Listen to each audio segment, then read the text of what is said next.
Number 1. The Cabin. My uncle and his wife lived in this old cabin out in the mountains. And by old, I just don't mean it has been there for a few decades. Everything about it was old. It had no electricity or heating, other than an old stove. It had no indoor plumbing. When I visited, I had to bring lots of soda and bottled water. It was really about as rustic as I could imagine it getting. But I enjoyed visiting there. These sort of places are nice to go to, as long as I was only going for a short visit. Usually, when I was visiting my grandma with my parents, my uncle would come down, and he would take me up to the cabin for a few nights. This particular visit, I was visiting during the very late fall. It was, in fact, the weekend after the Thanksgiving holiday. We drove up there on Friday, and I was to stay until Sunday morning. The Friday evening was nothing special. However, on Saturday, a friend of my uncle's came for his help. He and my aunt left early in the afternoon, but insisted that they would not be gone too long. Not too long after they left, though, the sky blackened quickly, and snow began to fall. It fell hard, and it fell heavy, quickly coating the ground. I was concerned whether or not my uncle would be able to make it back to the cabin. He drove a jeep, but the roads were thin, and now they would be thin and slippery. If he wasn't able to make it back, also, I would have no way to be in contact with him. There was no phone, or any other communication device in the cabin. The snow kept piling up, and afternoon came and went. When night fell, the snow was piled pretty high.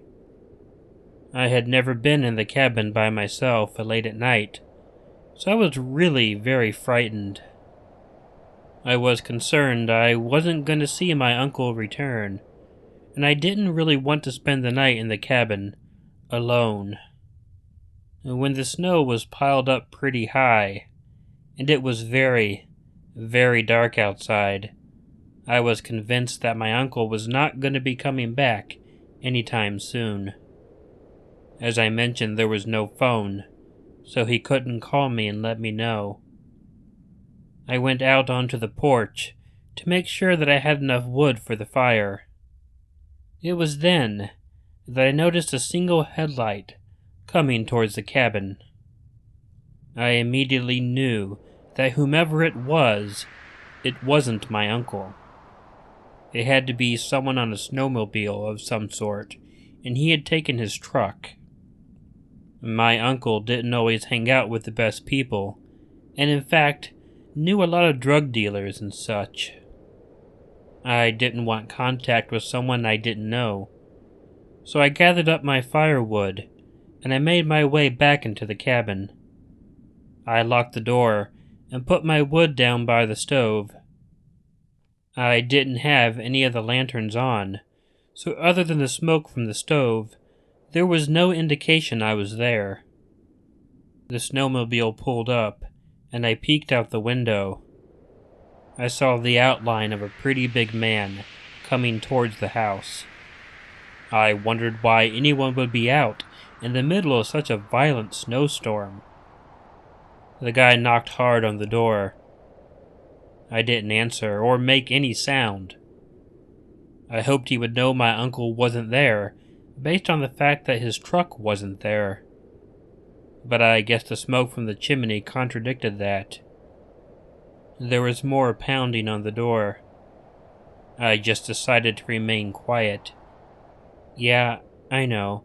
I didn't really know there was a reason to be scared, but I really didn't want to interact with any of my uncle's quote-unquote friends.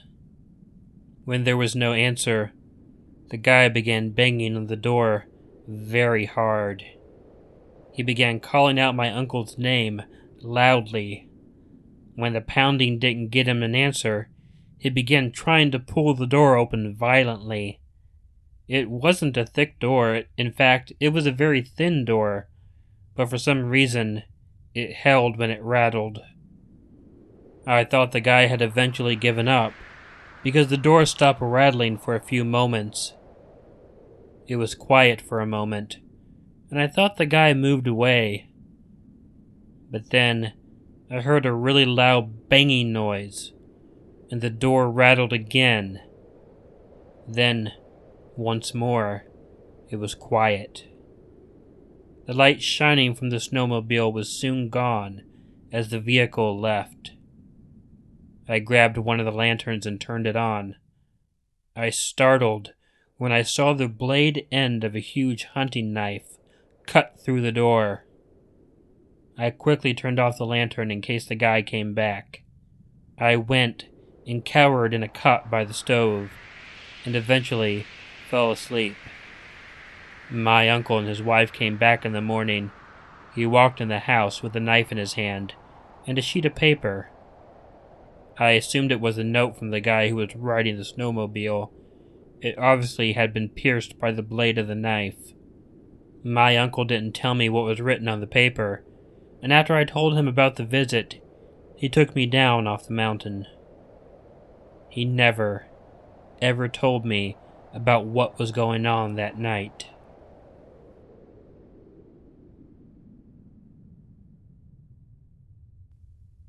Number 2. Storm. The most frightening thing to ever happen to me just happened to happen during the worst snowstorm I have ever experienced. I live in an apartment building. It was a bit in a middle income sort of place. It wasn't too fancy, but it wasn't bad either. I lived alone, too. The storm itself had started the previous night. The snow fell steadily throughout the night. When I woke in the morning, it was still dark out because the sky was still overcast. The snow had piled up, and it didn't seem to be stopping. I got a phone call from my place of work telling me not to come in. They had closed because of the storm. I spent the day watching the snow and being a bit stir-crazy. It was too dangerous to risk driving somewhere in that kind of weather, and I wasn't the type to sit around and watch TV or even read all day. I liked being out in the world. But I would have been stupid to attempt to drive in that weather. The day was spent mostly watching TV and trying to get some exercise using my exercise equipment, which was a poor substitute for what they had at the gym. And when I went to bed that night, the snow had still not stopped falling. I had never witnessed anything like this. So I went to bed. I didn't sleep that great, really. It was just as hard to sleep as it had been to relax during the day. I got up sometime during the night to go to the bathroom. I was used to walking around my apartment in the dark. I went into the bathroom and peed, and then flushed the toilet.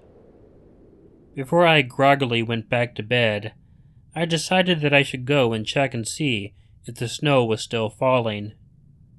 I pushed aside the curtain, and the building light hurt my eyes for a moment. When they adjusted, I looked out the window. I saw that it was still a steady fall of snow.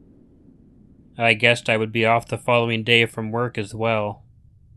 As I let go of the curtain, I turned around.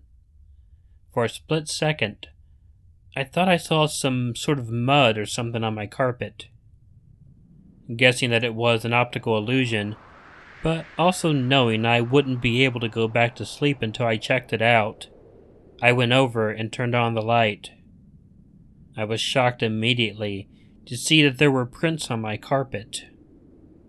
I held my breath, and I saw that the prints came from my door and went down the hallway and into my bedroom. I knew they couldn't be my own because I had not gone outside at all during the day. Knowing inside I should just leave, but needing to know what was going on, I slowly made my way over to the bedroom. I turned the hallway light on, which illuminated part of my room. Then I looked into my room. There, lying under my bed, and now looking right at me, was a man. Under my bed. That means he'd been under my bed while I was sleeping. I didn't hesitate. I grabbed my cell phone and ran out of the apartment. It was the middle of the night, and I didn't want to knock on anyone's doors.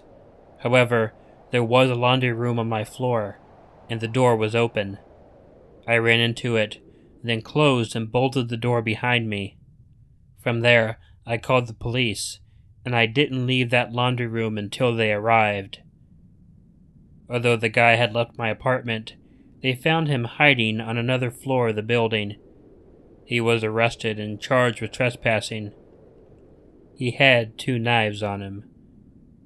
It turns out they had tied him to several other break-ins in the neighborhood. I can tell you, though, I listen to your channel all the time. Every time you tell us to check under our bed for a killer orange cat, you can be sure I'm checking under my bed, but for something else.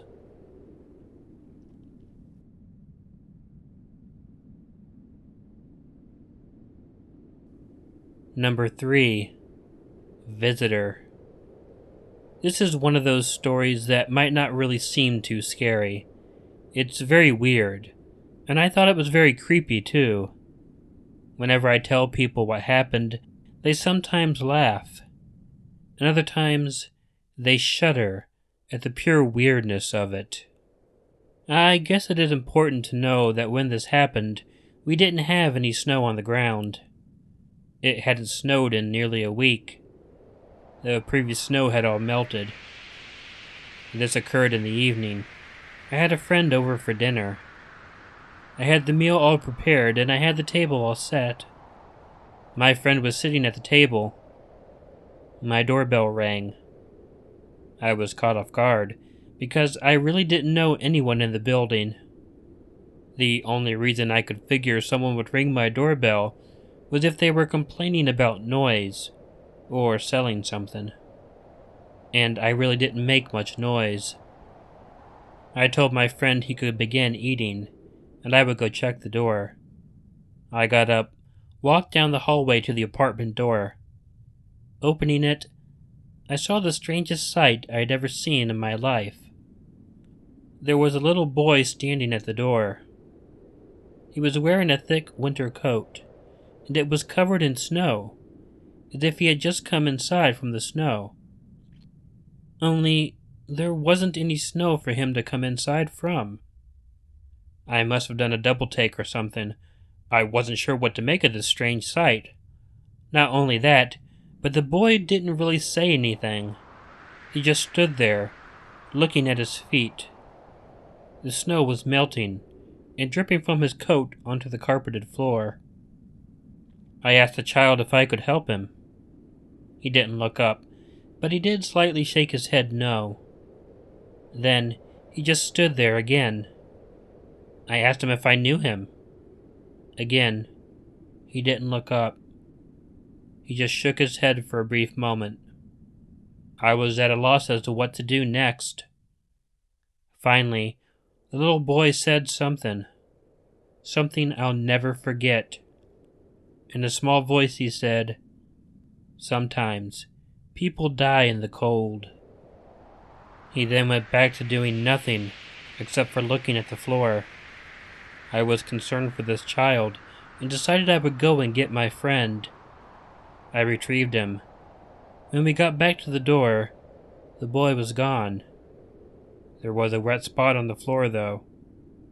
We looked for him throughout the building, but couldn't find him anywhere. I reported this incident to the apartment manager, just in case someone was looking for the boy, but the situation was too weird. I mean, I had no idea why he was covered with snow, when there was no snow on the ground. I had no idea where he went when he was done talking to me.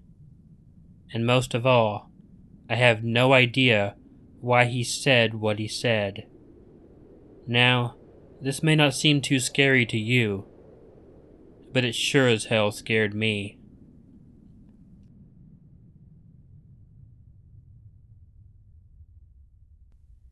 Hey all, Killer Orange Cat here.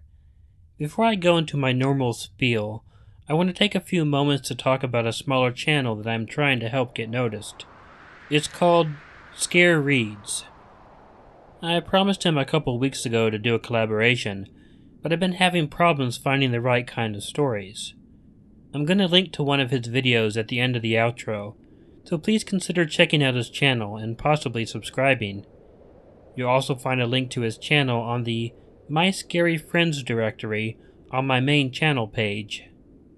Plus, if you have any scary stories that happen in stores of any kind, please submit them to the address included in the description.